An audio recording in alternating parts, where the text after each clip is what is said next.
So we're coming up to the important time of the season. Most people are pointing towards a good performance in sectionals. Most teams have to perform pretty well. They can't hold people back, run with the second runner sort of thing, come sectionals. So it's time to taper. What's tapering mean to your team, Dan? And how do you do it? And kind of put it in the context. You start like a couple weeks before. And what I've done lately the past few years is they really don't taper much. They might, instead of a Sunday run, instead of doing, last year I had kids doing 90, my top kids were doing 90 minutes on Sundays. This year my top kids are doing 70 because they're newer runners. I might have them do 60 on Sundays, but those, I found for the way it's worked for me is not tape. I used to just like shut down the last couple weeks and just seemed like my kids weren't as sharp. If I keep doing what they've been doing all season long, just maybe a little bit less, it seems to keep them going throughout the season. So they're still doing pretty much the same. If we're doing thousands instead of 6 by 1,000, we might do 5 by 1,000. But we're still we pretty much cut down maybe 10%, 20%. But if at 20% would probably be a lot. I just find if the kids cut down too much, I find them they just, I don't know if it's mentally they don't seem the same, or physically it affects them, but... Steve, you're nodding your head. I kind of agree with that. I think it's just a matter of cutting a little bit off of the total volume of what you're doing. Early in the season, we were pretty focused on good volume, like trying to keep the mileage up. That's one of the goals of the early season training, keep the mileage high. Once we get to this point in the season, mileage is really irrelevant. It's not that we cut way back, but we're not thinking about the mileage. If they go for a long run, I'm not worried about how far that long run is. I'll give them a time to run for.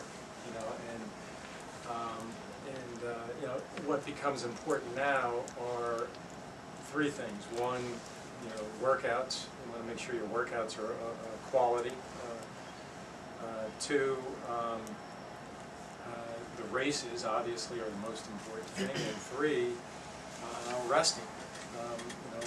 And by that I mean we harp on them about look, tomorrow our guys are taking a day off. We haven't given them a day off in a while, so we're taking a day off. And the whole purpose of that is so they can rest. So we talk to them about tomorrow's not for going out and playing full court basketball with your friends and that kind of thing on the day off. It's for catching up on your schoolwork and getting to bed early and doing those kinds of things. So we start trying to really emphasize make sure you're well rested, because I think as you get into the school year, it starts to wear on you. You're getting up early every day, and there's a cumulative effect. And if you're not getting the proper rest, proper sleep, if you're not eating properly, if you're not doing all of those things, no matter what we do to try to taper you, you're just going to still feel beat. So you got to really work on resting.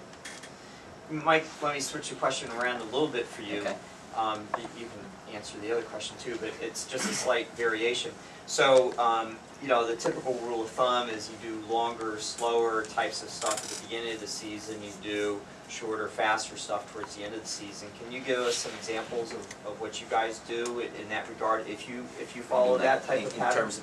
In terms of mileage, or in terms of the hard workout. So you might do more longer threshold tempo type we'll generally runs do in threshold. September, We'll start doing threshold stuff in September. Right. And very little interval work, or virtually nothing. It's mostly threshold work in September. At this point in time, we'll go out for maybe a threshold run on Monday, but by Wednesday we better be hitting, if this is for a Saturday race, we would be hitting, we run down at Newton Lake, which is a large open grass area, and we do maybe 1,000-meter repeats or something to that effect on Newton Lake. At race type pace, or a little bit below, or maybe a little bit below race pace at this point in time. But it's about the speed now, not the volume. And I'll give them much greater recovery in September when we do an interval. If we did 5 by 1,000 for girls in September, they may have no recovery. You go do your interval, step back up, and do the next one. If we did it today, okay, you need a minute or 2 to stretch? Okay, it's about getting all 5 of them done and getting them done fast. Right. And you want to give them full recovery time as opposed to going right into the next one and the interval is more important. See, You that's get where Do you bring the distance down? Do you bring it down to they're doing Shorter, generally speaking, at this 400s point. or Generally speaking, we get shorter and faster as Yeah. as the season progresses. So what we were doing in September, it's shorter distance, faster time, longer recovery. It's Right. basically what we're doing at this point in time. Dan, you were